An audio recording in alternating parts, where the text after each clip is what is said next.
Imagina que una mañana despiertas y te das cuenta de que, a los ojos del mundo, ya no existes. No estás muerto, pero tampoco se te considera alguien vivo. Tu familia no puede tocarte, tus amigos no pueden mirarte a los ojos. A donde quiera que vayas, la gente se aleja de ti con miedo.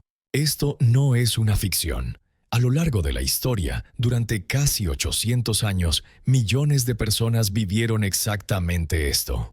Incluso una simple mancha en la piel era suficiente para que alguien fuera declarado un muerto en vida. Legalmente eras considerado muerto. Mientras aún respirabas, se celebraba tu funeral. Tus bienes eran repartidos y eras enviado a un lugar del que jamás podrías regresar. Lo más aterrador era que la sociedad no veía nada incorrecto en ello. La gente creía que era la voluntad de Dios y pensaba que quienes lo sufrían lo merecían. Nadie lo cuestionaba. En este video contaremos cómo era vivir en una época en la que incluso tu propia existencia podía considerarse un crimen. Y también veremos por qué esta historia aún debería inquietarnos hoy. Porque no es solo un hecho del pasado. El miedo sigue siendo capaz de empujar a las personas al mismo lugar, incluso en nuestros días. Si miras hasta el final, entenderás con total claridad cómo una persona podía ser ignorada mientras aún estaba viva, y cómo la sociedad llegaba a normalizarlo. Pero entonces surge la pregunta: ¿cómo se puede matar realmente a alguien mientras sigue con vida? Lo que estás a punto de escuchar es mucho más aterrador que una simple historia de miedo. Porque esto ocurrió de verdad, y bajo las condiciones de aquella época podía sucederle a cualquiera. Estás haciendo el trabajo que siempre has hecho. Trabajas en el campo. Tu esposa está embarazada. Vuestro tercer hijo está en camino. Tu familia depende de ti. Tienes planes, tienes sueños para el futuro. Un día comienza una picazón persistente en tu brazo. Pasan los días, pasan las semanas y aparece una pequeña marca. Parece insignificante, no le das importancia. Pero alguien sí lo hace. Tu vecino te denuncia ante las autoridades. No pasan ni 2 días cuando los soldados llaman a tu puerta. Sin entender siquiera qué está ocurriendo, te llevan a la plaza del pueblo. No hay escapatoria, no hay explicaciones. Frente a ti hay 3 personas.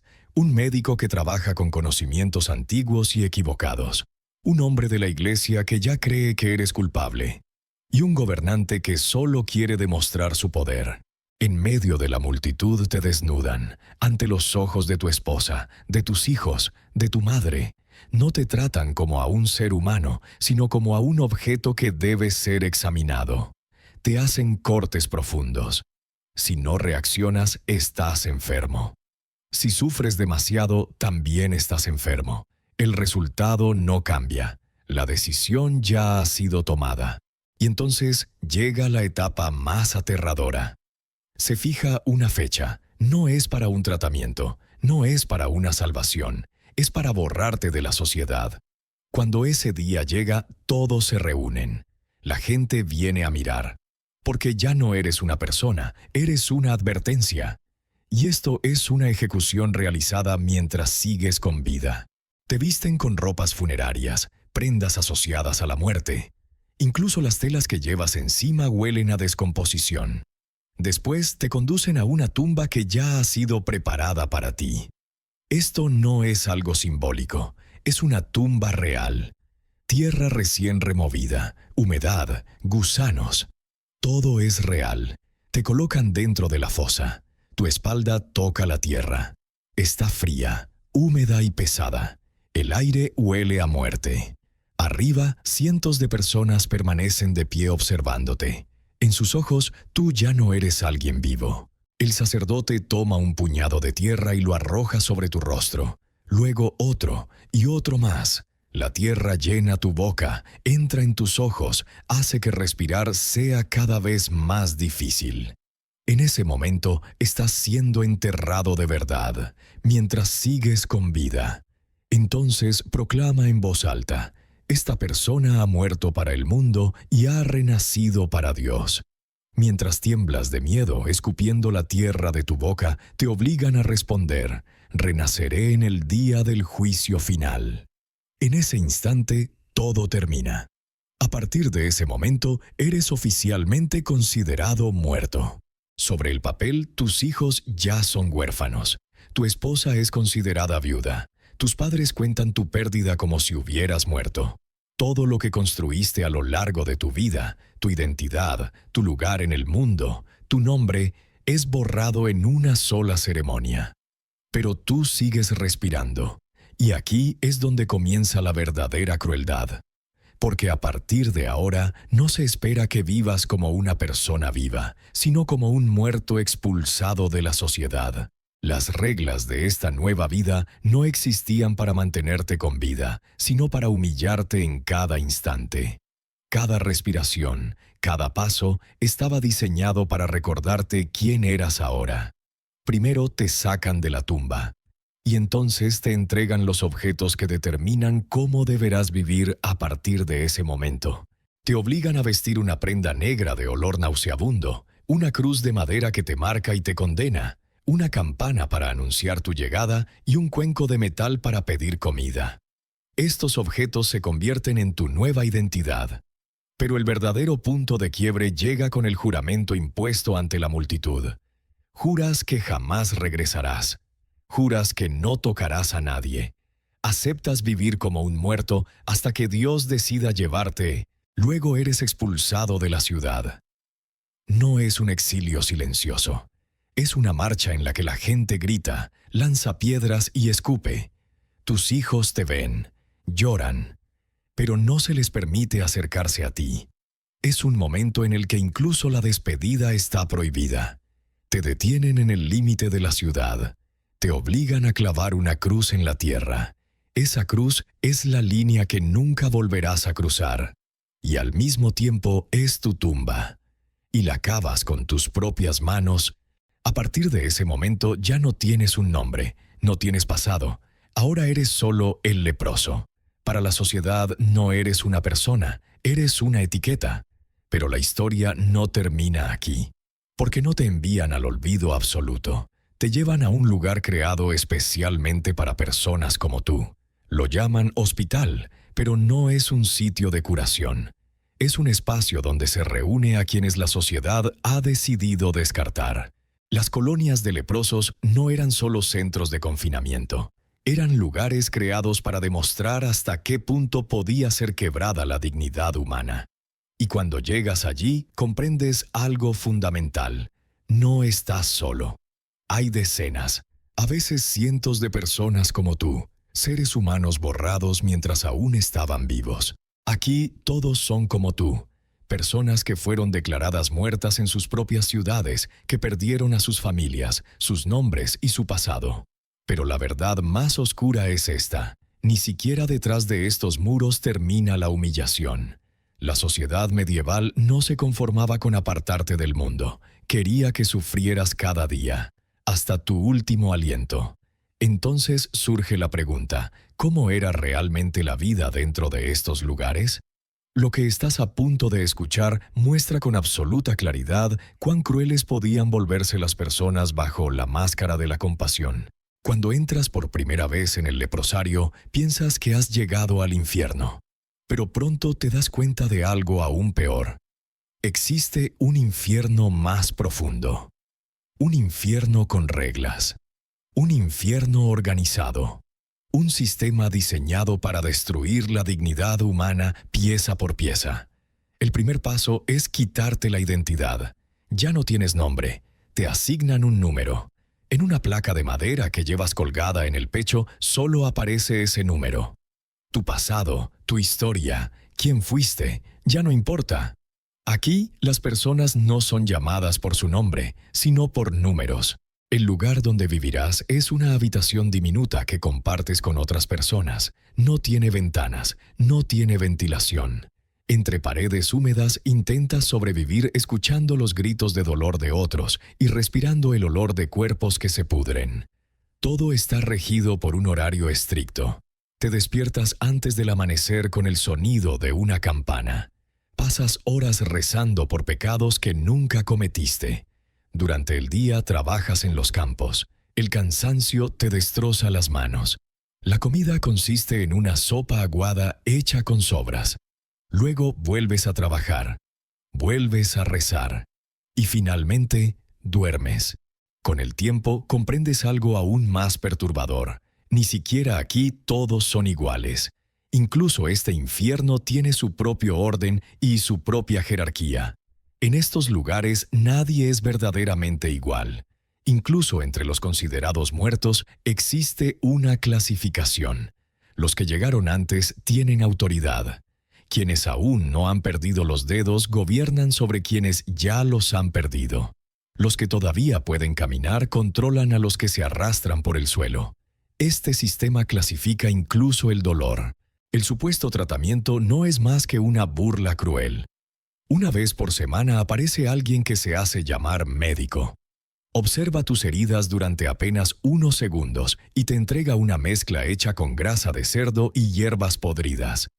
Si te quejas del dolor, dice que es el castigo de Dios. Si guardas silencio, afirma que la enfermedad te está matando por dentro. Hagas lo que hagas, eres culpable. Una de las prácticas más humillantes es la misa dominical. Todos están obligados a asistir, pero no se les permite entrar en la iglesia. Observan el interior a través de una pequeña ventana. Mientras los demás permanecen dentro, ustedes se quedan afuera.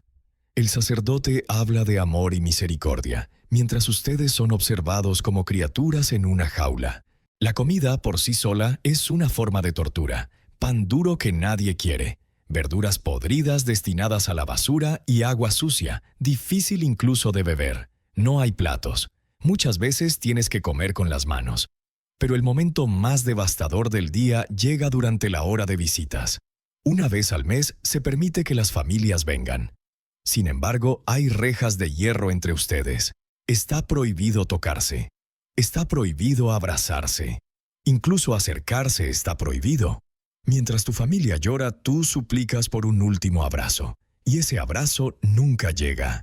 Aún así, dentro de todo este sistema, surge algo inesperado. El espíritu humano no se rinde por completo. Resiste, se aferra, intenta sobrevivir. Y es precisamente por eso que la sociedad medieval no podía permitirlo. Al final, perfeccionaron el sistema. Utilizaron el arma más poderosa de todas, Dios. Convirtieron la religión en la justificación de la crueldad. ¿Y para qué hicieron todo esto? ¿Por qué trataron a las personas peor que a los animales? La respuesta es profundamente perturbadora. Porque al hacerlo creían que se estaban salvando a sí mismos. Pensaban que, haciendo sufrir a otros, limpiaban su propia conciencia.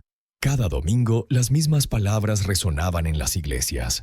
Desde el púlpito, los sacerdotes proclamaban: la lepra es el castigo de Dios. Los pecadores son marcados en la piel para que todos puedan ver la maldad que llevan dentro.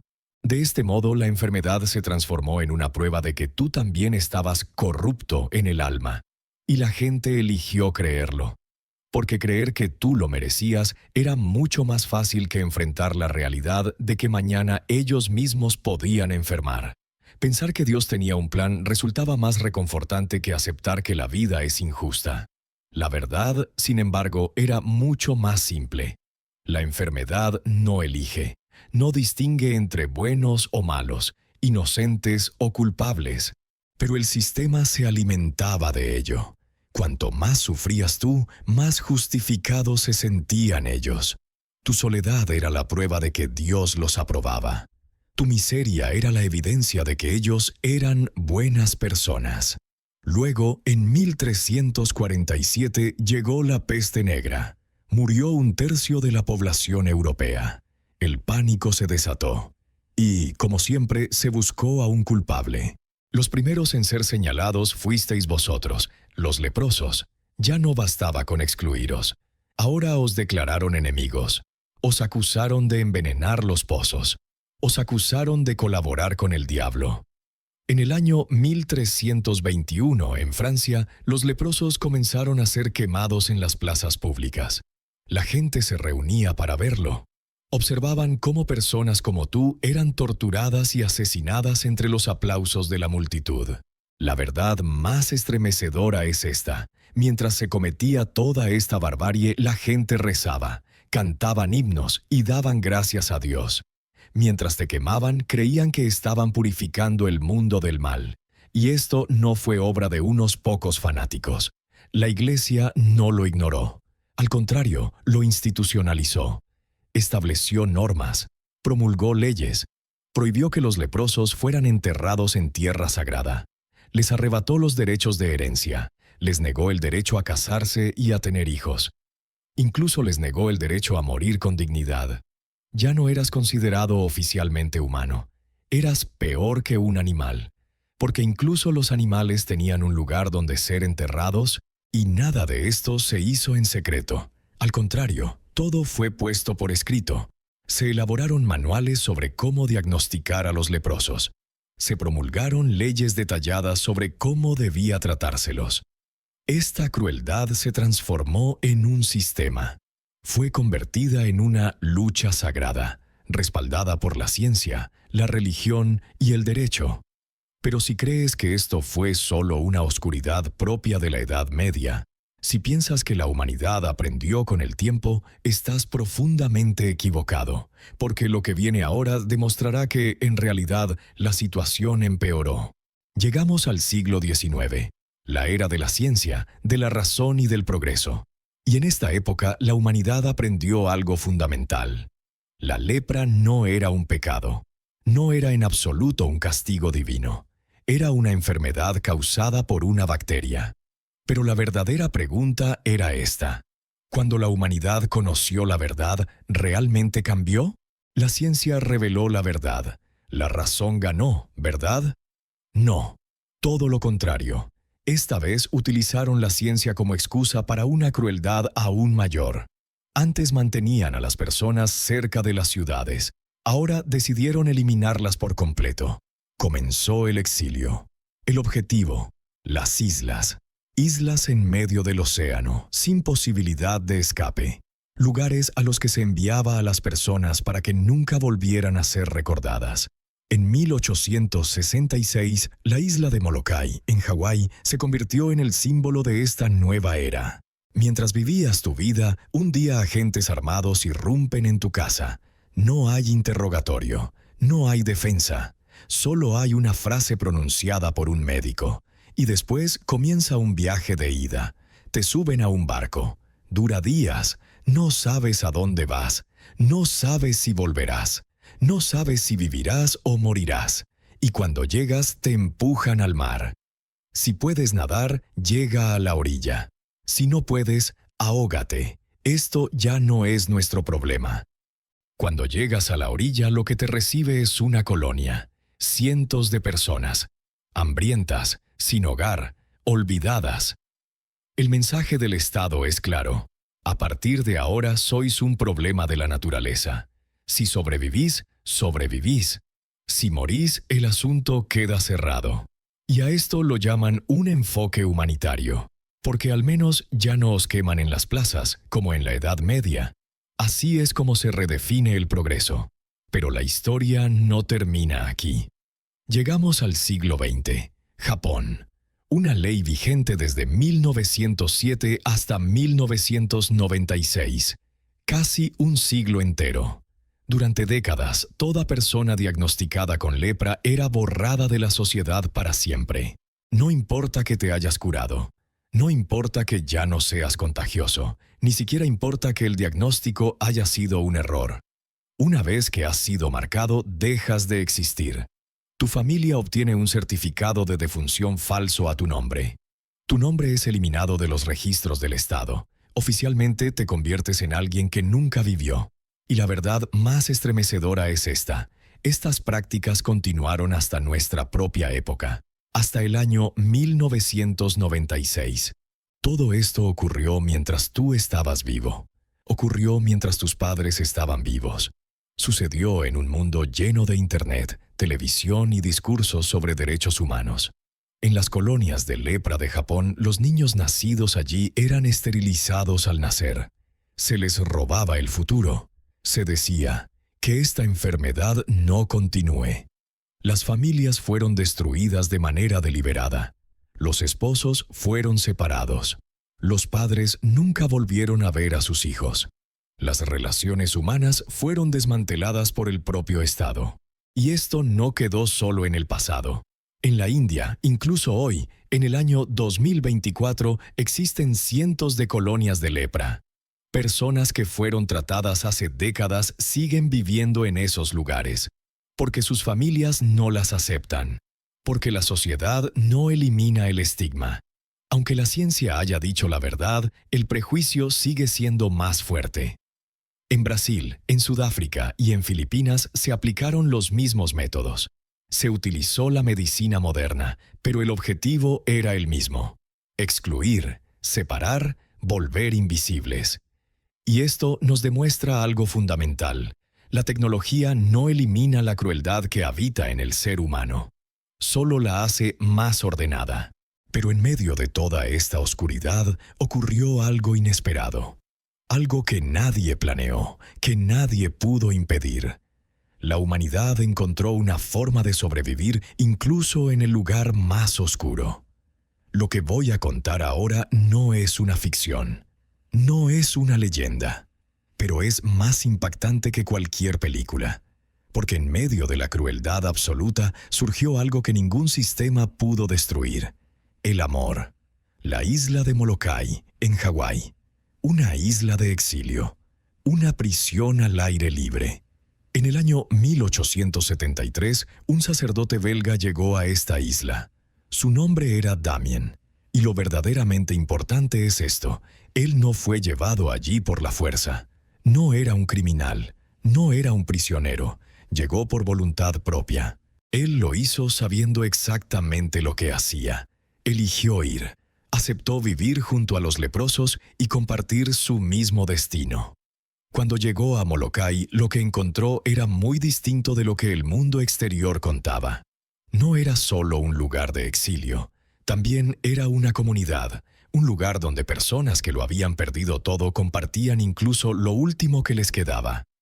Había padres que no podían tocar a sus hijos, pero les cantaban canciones desde detrás de la valla.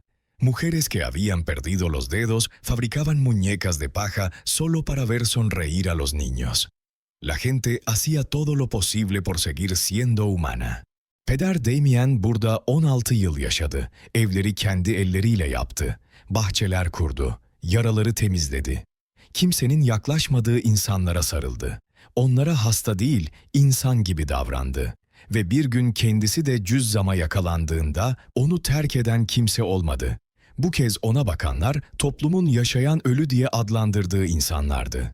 Dünyanın geri kalanından daha fazla merhamet gösterdiler. Esto no fue algo exclusivo de Molokai. En los leprosarios de la Edad Media ocurrieron cosas muy similares. La gente intentaba enseñar a los niños a leer. Hacían música. Cultivaban jardines. Seguían produciendo vida en medio de la muerte. Pero lo más conmovedor fueron las cartas. Miles de cartas escritas a lo largo de los siglos. Palabras dirigidas a hijos que no podían ver, a esposos y esposas que no podían tocar, a padres y madres a los que nunca más pudieron abrazar. Una carta escrita en el año 1456 por una mujer llamada Agnes a su hijo aún se conserva.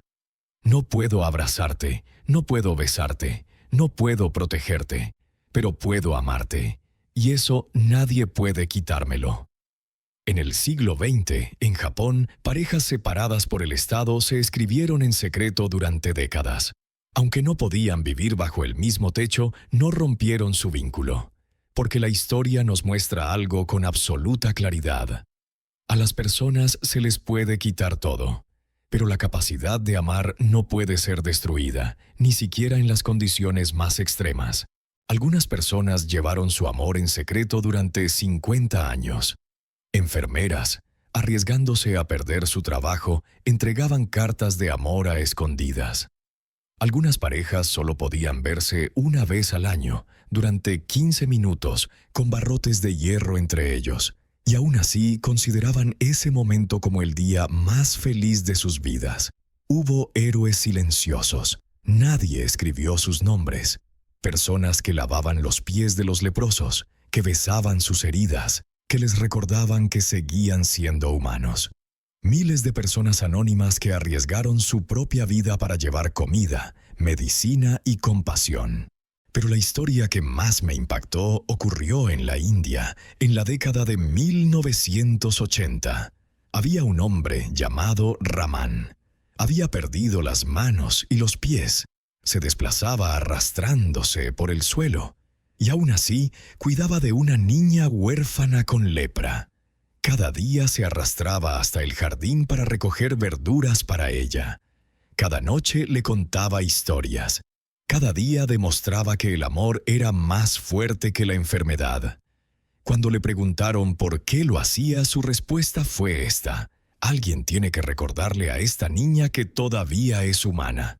Y esto es algo que ningún sistema ha podido destruir jamás: la conciencia de ser humano, saber que merecemos dignidad, amor y el derecho a existir. Pero ahora debemos detenernos y hacernos una pregunta incómoda. ¿Realmente aprendimos esta lección en el año 2024? ¿Dejamos de crear nuevos leprosos?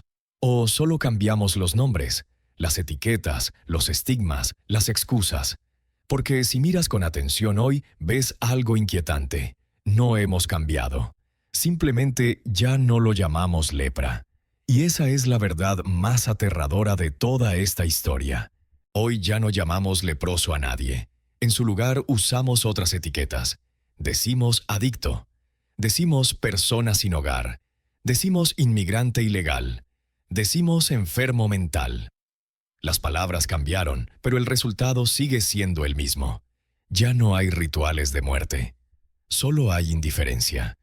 Evitamos el contacto visual. Cambiamos de camino. Cerramos las ventanas. Ignoramos. Borramos. Tal vez ya no construimos leproserías, pero su lugar ha sido ocupado por otras estructuras, barrios periféricos, suburbios, campos de refugiados, espacios donde la sociedad esconde a las personas que no quiere ver, lugares a los que empujamos a quienes son diferentes para no tener que enfrentarnos a ellos. Y lo más inquietante es esto: seguimos usando el mismo lenguaje. Ya no hablamos de Dios, pero decimos se lo merecía. Decimos no se esforzó lo suficiente. Decimos tomó malas decisiones. Tratamos la pobreza como si fuera un fallo personal. Equiparamos la enfermedad mental con la pereza. Hablamos del lugar donde alguien nació como si fuera un crimen. Mira las redes sociales. Hoy ya no decidimos a quién excluir con campanas, sino con comentarios. Marcamos con me gusta. Estigmatizamos con compartidos. Y lo más peligroso es esto: seguimos viéndonos a nosotros mismos del lado correcto. Seguimos creyendo que somos justos. Seguimos convencidos de que ellos merecen lo que les ocurre. Mientras investigaba esta historia, todas las personas con las que hablé dijeron lo mismo. Lo que más dolía no era la enfermedad. Era la mirada de los demás. Ser tratado como menos que humano. Y esa mirada sigue entre nosotros. Está en la forma en que miramos a una persona sin hogar en la calle, en cómo juzgamos a alguien que perdió su trabajo, en cómo etiquetamos a quienes no encajan en nuestra vida. Hoy la lepra es una enfermedad curable. En 6 meses puede desaparecer por completo. Y sin embargo, cada año siguen apareciendo cientos de miles de nuevos casos. No porque la medicina haya fallado, sino porque la gente tiene miedo de ir al médico. No teme a la enfermedad, teme al estigma. Y quizá la verdad más dolorosa de toda esta historia resida exactamente aquí. Hoy, en la India, en Brasil, en Indonesia, miles de personas que se curaron por completo hace años siguen viviendo en soledad, porque sus familias no las quieren de vuelta, porque la sociedad no perdona, porque el miedo se impone al conocimiento. Esta realidad nos obliga a enfrentar una pregunta inevitable. ¿Cuántos nuevos leprosos creamos cada día? ¿A cuántas personas ignoramos? ¿A cuántas etiquetamos y empujamos a los márgenes? ¿Cuántas veces actuamos como si fuéramos un tribunal que decide quién merece valor y quién no? Y hay una pregunta que debemos hacernos con absoluta honestidad. Si mañana pertenecieras a un grupo excluido por la sociedad, ¿cómo te gustaría que te trataran? Pero la pregunta verdaderamente importante es esta: ¿cómo tratas tú hoy a las personas que son excluidas? Esta pregunta no sale de mi mente. Ojalá tampoco salga de la tuya, porque esta historia no es un libro de historia. Esta historia es un espejo del presente. Habla de las pequeñas decisiones que tomamos cada día, de las personas junto a las que pasamos sin mirar, de a quienes juzgamos, de aquellos ante los que guardamos silencio. Y si este video te hizo cuestionar, aunque sea por un instante, la forma en que miramos a quienes son diferentes, deja un me gusta, para que más personas empiecen a hacerse estas preguntas. Y hablemos de esto en los comentarios. ¿Quiénes son los leprosos de hoy? Porque si esta conversación no se da, las etiquetas cambian, pero la crueldad permanece. Suscríbete al canal, porque recordar el pasado es una de las formas más poderosas de seguir siendo humanos. Comparte este video, compártelo de verdad, con alguien que necesita escucharlo, porque el conocimiento que no se comparte está condenado a desaparecer. Y a lo largo de la historia ya hemos perdido demasiada humanidad. La próxima semana hablaré de las casas de brujas en la Edad Media. Verás que la gran mayoría de las mujeres quemadas no eran brujas, solo eran diferentes, sanadoras, parteras, mujeres que sabían leer y escribir. Y comprenderás por qué esta historia sigue repitiéndose hoy. Solo cambian los conceptos. Hasta entonces, mira a tu alrededor. Observa cómo separas a las personas, cómo tratas a quienes son diferentes. Y hazte esta pregunta: ¿qué tipo de persona elijo ser hoy? Porque al final la cuestión no es esta. ¿Estás enfermo? ¿Eres pobre? ¿Eres diferente? La verdadera cuestión es esta: ¿sigues siendo capaz de ver humanidad en la persona que tienes delante? Porque en el momento en que pierdes esa capacidad, ya no importa en qué época vivas, y ese es el único criterio que nunca envejece.